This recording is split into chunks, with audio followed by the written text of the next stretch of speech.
चूंकि एक व्यवस्थित प्रभावी उपकरण यानी एक इफेक्टिव मैकेनिज्म जो चाहिए था वो अभी तक उपलब्ध नहीं था और सरकार ने इन बिलों के माध्यम से इस प्रकार का एक प्रभावी उपकरण बनाने का प्रयास किया है जिसके की द्वारा हम रिसर्च, स्टैंडर्डाइजेशन और इन चीजों को आगे रूप में स्थापित कर सकेंगे। अब मैं एक और बात ये कहना चाहूंगा कि जब हम ये बात करते हैं कि आज इसकी आवश्यकता क्या है, देखिए मैं सभापति महोदय कहना चाहूंगा, मैं टेक्नोलॉजी का विद्यार्थी हूं तो मैंने देखा है कि पॉलिटिक्स और टेक्नोलॉजी में यह संबंध है कि आप टेक्नोलॉजी का पैराडाइम बदल दीजिए, पावर का पैराडाइम बदल जाता है। सेकेंड वर्ल्ड वॉर के बाद जैसे ही एटम बम अमेरिका के पास आया, पावर पैराडाइम ब्रिटेन से, यूरोप से शिफ्ट होकर अमेरिका चला गया। आज यदि हम फार्मास्यूटिकल और मेडिसिन के क्षेत्र में देखें तो पश्चिमी देशों ने इतनी प्रगति कर रखी है कि यदि हम उनके फॉलोअर बनना चाहेंगे उसी ब्रांच ऑफ नॉलेज में, तो जैसे अमेरिका के FDA ने, फेडरल ड्रग एडमिनिस्ट्रेशन ने, तो हमें दशक लग जाएंगे उनके आसपास पहुंचने में। परंतु यदि हम पैराडाइम शिफ्ट कर दें, वो पैराडाइम शिफ्ट ये ऑल्टरनेटिव सोर्स ऑफ मेडिसिन जिसमें होम्योपैथी और आयुर्वेद आते हैं, जिनके पास वह आधार है, जिनका मूल आधार ही अलग है उन चिकित्सा पद्धतियों से, और यदि हमने इसमें अपने को सही ढंग से स्थापित कर लिया तो हमें 80 से 90% चीजों में उन चीजों की आवश्यकता नहीं पड़ेगी जो वो हमें बड़े ऊंचे मूल्यों पर देते हैं। सिर्फ एक बिंदु की तरफ यह ध्यान आकृष्ट करना चाहूंगा कि किस मामले में हमारे इस इंडियन सिस्टम और उसकी मूल प्रकृति अलग है। देखिए, जितने भी चिकित्सा पद्धतियां हैं वो सब चिकित्सा विज्ञान है। उनसे आप पूछिए कि व्यक्ति स्वस्थ है, इसका अर्थ क्या हुआ? अगर उसको कोई रोग नहीं है तो स्वस्थ है, अगर रोग हो जाएगा तो उस रोग की दवा दे देंगे। परंतु यह है बाय नेम इटसेल्फ आयुर्वेद आयु का विज्ञान है। यहां पर ऐसी भी औषधियां उपलब्ध हैं जो आयु के संरक्षण और संवर्धन के लिए उपयुक्त हैं और प्रभावी हैं। इसीलिए आप देखें कि बाकी जो वेस्टर्न मेडिसिनल थॉट्स हैं वो क्लेम ही नहीं करते कि जनरल इम्यूनिटी को बढ़ाने के लिए उनके पास कोई बहुत कुछ है सिवाय मल्टीविटामिन और मल्टी मिनरल्स को देने के लिए। अगर उस प्रकार की चीजें आज उपलब्ध हैं और हम देख भी रहे हैं जिस प्रकार के वायरस और इम्यूनोलॉजी रिलेटेड खतरे बढ़ रहे हैं, तो अगर हम इसे प्रभावी ढंग से रख पाएं तो समझिए यह आयु का विज्ञान आयु के संरक्षण और संवर्धन में एक प्रभावी रोल प्ले कर सकता है। अब मैं एक और बात कहना चाहूंगा कि बहुत से लोग ये कहते थे कि साहब हमें उसके हिसाब से साइंटिफिक ढंग से इन चीजों को आगे रखना चाहिए। अब किसे साइंटिफिक कहें उपसभापति महोदय? केवल 40-50 साल पहले की तो बात है जब ये कहा जाता था ये फूल पत्ती खा के कोई इलाज होता है, रेक्रोसिन, टेरामाइसिन, मेटासिन खाओ, आधुनिक बनो, नई नई मेडिसिन खाओ। आज 50 साल के अंदर हम आ गए go back to herbal medicine. तो भाई तब सही थी साइंस या अब सही है? हम तो तब भी वही थे, आज भी वही हैं, आप बदल गए हैं और इस बदलाव को अब हमें विश्व को स्वीकार करवाने की आवश्यकता है बजाय इसके कि हम उनके हिसाब से अपनी व्याख्या करने का प्रयास करें। अब मैं एक अन्य उदाहरण आपके ध्यान में डालना चाहूंगा औषधियों के बारे में। तो जैसा हमारे कई सम्मानित वक्ताओं ने बताया, बहुत से उदाहरण उपलब्ध हैं चरक से लेके और धन्वंतरी जी तक, परंतु जिसको सबसे बड़ी उपलब्धि माना जाता है वेस्ट की, सर्जरी का जितना डिटेल्ड आयुर्वेद में उपलब्ध है, सुश्रुत संहिता में 180 चैप्टर हैं, 1100 डिजीजेज हैं, 121 इंस्ट्रूमेंट्स हैं, 650 मेडिसिन हैं जिनमें एनिमल, प्लांट और केमिकल सारे सोर्सेस से हैं और 300 से ऊपर प्रोसीजर्स हैं।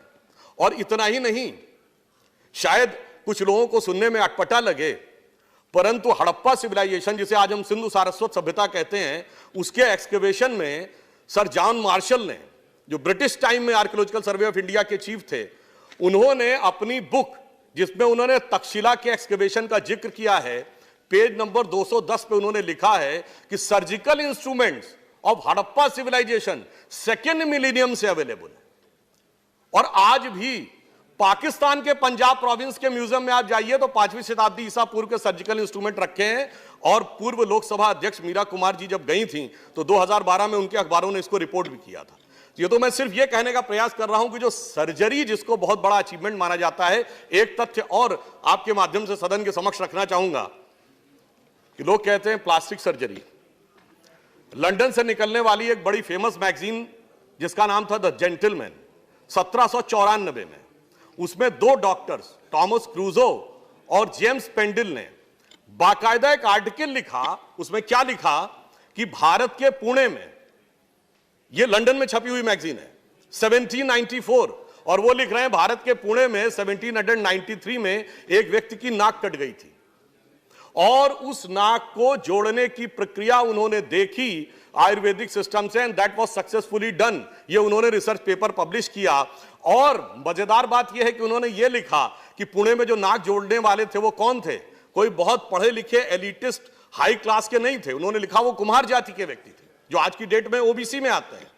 तो यह दर्शाता है कि जिसे हम अपना एडवांस सोर्स ऑफ नॉलेज था, हम कहीं ना कहीं किसी ना किसी कारण से उसे पीछे छोड़ते चले गए। और सिर्फ यह भी एक कहना चाहूंगा, आयुर्वेद कोई सेपरेट सब्जेक्ट नहीं था जिसको वो मेडिसिन साइंस से रिलेट करते हैं। आयुर्वेद जैसे हमारे यहां जूलॉजी, बॉटनी, केमिस्ट्री एक सीक्वेंस है, फिजिक्स, केमिस्ट्री, मैथ एक सब्जेक्ट का ग्रुप है, वैसे ही 3 सब्जेक्टों के ग्रुप में से एक आयुर्वेद था जो बड़ा व्यवस्थित ब्रांच ऑफ नॉलेज था। वो था कृषि, पाकशास्त्र और Ayurveda. Krishi means how to grow, pakshastra means how to cook, and Ayurveda means how to get the medicinal values. और उन सारी वैल्यूज को हम अच्छी तरीके से समझें, और यदि हम उन चीजों को समझ पाए तो आज एक और चीज में हमें बहुत लाभ मिलेगी। इस स्ट्रक्चर मैकेनिज्म जो सरकार लाई है, आज इंटेलेक्चुअल प्रॉपर्टी को लेकर बहुत सारे विवाद हैं। यदि आयुर्वेद के ग्रंथ हमारे प्रभावी स्थिति में थे, उन्होंने हमें नीम के पेटेंट से, हल्दी के पेटेंट से, तुलसी के पेटेंट में मदद की, मगर आज तक भारत सिर्फ प्रतिक्रियात्मक रहा कि जब दूसरे ने पेटेंट कराया तब हम जाकर खड़े हुए, नहीं जी ये तो हमारा है। यदि हम यह प्रभावी मैकेनिज्म जो सरकार ने बनाया है, इसके द्वारा हम अब प्रोएक्टिव होकर कह सकते हैं कि ये सारे पेटेंट्स हमारे हैं, तो ट्रेड रिलेटेड इंटेलेक्चुअल प्रॉपर्टी में भी आप समझ लीजिए इसका एक बहुत अच्छा लाभ हमें फ्यूचर में मिलने वाला है। के साथ यही हो रहा है। और अंत में मैं ये कहना चाहूंगा कि बहुत सी ऐसी दवाएं हैं जिसकी तरफ अगर हम ध्यान दें, तो अगर हम केवल उनका साइंटिफिक नाम पढ़ लें तो हमें बहुत कुछ आसानी से समझ में आ जाता है। जैसे हृदय के लिए अर्जुन होता है, आप अर्जुनारिष्ट और अर्जुनासव आपने सुना होगा। यदि आपने केवल उसकी बोतल देख ली हो तो उसकी बोतल पे उसका साइंटिफिक नाम क्या लिखा है? टर्मिनेलिया अर्जुना। वो हार्ट के लिए प्रूवन है, and the name is Terminalia arjuna. तो ये अपने आप में इस बात को दर्शाता है कि जो हम कह रहे थे, अब छोटी सी बात, कॉमन भाषा में तुलसी के लिए होली बेसिल शब्द प्रयोग होता है। अब होली शब्द तो अंग्रेजी ने दिया है ना, हमने तो नहीं दिया है, फिर भी कहीं ना कहीं यह स्वीकारोक्ति है कि इसके अंदर कुछ महत्वपूर्ण चीज है। उदाहरण के लिए जिन जिन वनस्पतियों को हमारे यहां स्वास्थ्य की दृष्टि से और पूजा की दृष्टि से भी महत्वपूर्ण माना गया, पीपल का वृक्ष,